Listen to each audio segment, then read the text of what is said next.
and welcome to the virtual Ag in the Classroom Agriculture Expo. My name is Christina and I'm the Education Coordinator with the DuPage County Farm Bureau. We're really excited to have you here with us this week as we tour some Illinois farms.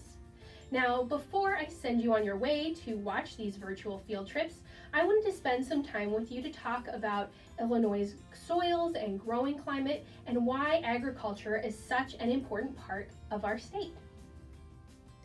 All right, so let's start off with some facts about Illinois. Illinois is about 390 miles from the very top down to the very bottom tip. We have about 55,584 square miles of land in our state, and of that land, 75% of it is farmland. Now, if we look at the landscape of Illinois, we'll notice that most of it is pretty flat. We do have some hills up in the northwest area and down in the southern area, but for the most part, our land is really flat and rich. Now, the reason for this is because back in the Ice Age, glaciers moved through Illinois, and as they moved through, they flattened the land and they deposited minerals. They also brought down drummer soil, which is in the northern half of Illinois, and drummer soil is our state soil, and it's really rich and full of nutrients, and it's great for growing crops in. Now, after the glaciers went through, prairie plants grew in Illinois for thousands of years, and as they died and decomposed, they put even more nutrients and organic matter into the soil, which made our soil even more rich and great for farming. Now, the glaciers also made water sources, lakes and rivers that we use for transportation and irrigation here in our state. Now, Illinois has a good climate for growing a wide range of crops. When we say the word climate, we're talking about general weather in a specific area. Whereas weather is the changes that happen daily, climate's really looking at general weather over a period of time in a certain area. So in Illinois, we enjoy all 4 seasons. We usually have cold winters, hot and humid summers, and then pretty mild springs and falls. Now, because Illinois is such a big state, we actually have 2 climate regions, our northern half and our southern half.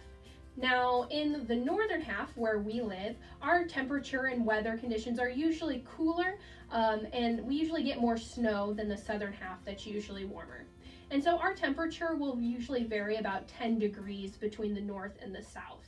So this allows us to grow a whole variety of different crops based on the climate regions in Illinois. So now that you know a little bit more about our state, let's talk about some of the agriculture crops that Illinois is known for, starting with soybeans. Illinois is the #1 grower of soybeans in the United States, and soybeans are grown throughout the entire state. These beans are part of the legume family, kind of like a peanut or pea, and they grow in pods. There's usually 3 to 4 beans in a pod. They're usually planted in the spring and then grow throughout the summer. Then they're harvested in the fall using a combine. Now, there are all kinds of uses for soybeans, like animal feed, biofuel for vehicles, vegetable oil, food, and industrial products like candles, ink, glue, soap, plastic, and even rubber. Illinois is also the #1 grower of pumpkins. And pumpkins are mostly grown in central Illinois, and Morton is known as the pumpkin capital of the world. Over 90% of the pumpkins used for processing or canning are grown here, and there's a processing plant there called Libby's, and they process about 85% of the entire world's pumpkins. Now, there are many different kinds or varieties of pumpkins, and they're used for different things. So some pumpkins are grown for decoration or carving, while others are used for food and canning. Now, the canning pumpkins are harvested by machines and processed into cans. So if you've ever bought a can of pumpkin pie, it's likely that those pumpkins were grown here in Illinois. Illinois also grows the most horseradish in the United States. It's grown down around Collinsville, which is known as the horseradish capital of the world. Horseradish is a root crop that grows underground, kind of like a carrot or a potato.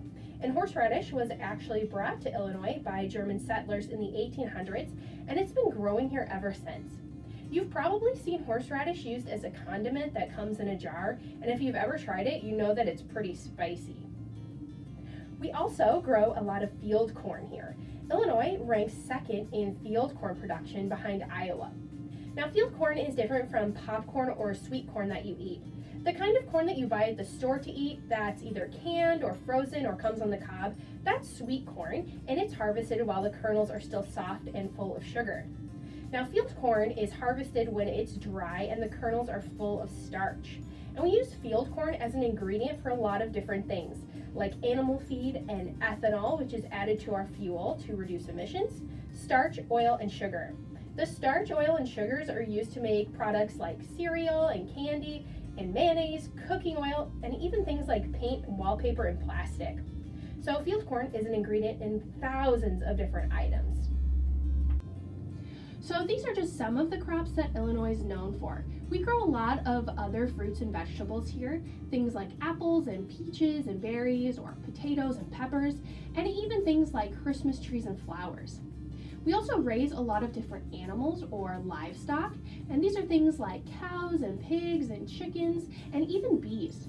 So this week you're going to get to see some farms that raise these crops and animals and learn how they care for them as they grow. Now, with all of these agriculture commodities or crops and animals, Illinois also has a lot of food processors and manufacturers. These are places where our ag products are sent and they're processed and packaged and get ready for us to buy. So processing can mean a couple of different things.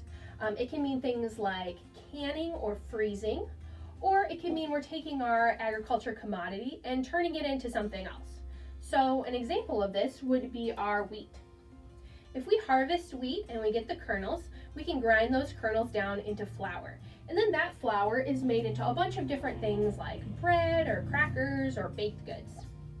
Now, where we live in the Chicagoland area, we actually have the second largest food processing hub in the United States. And you've probably seen some of these food manufacturers when you're out driving with your parents, but you may not have noticed or understood what they were. These places are usually big, they kind of look like factories or warehouses, and some of the popular ones around here that you've probably heard of are Nestle, Mondelez, Ferrera Candy, OSI, and Domino Sugar. So I want you, the next time you're out driving around with your parents, keep an eye out for some of these places and you'll probably see that we have a lot of food processors in our area. Another important aspect of Illinois agriculture is the amount of transportation options that we have. It's really important for us to be able to move our goods from Illinois to other states. So we have an impressive network of interstate roads and railroads that run through our state where we're able to use trucks and trains to transport our goods. We also have the Illinois and Mississippi rivers, which allow us to move our goods by barges. So now that you know a little bit more about Illinois agriculture, it's time to send you on your way to your virtual field trips. So have fun, and we will see you later. Bye.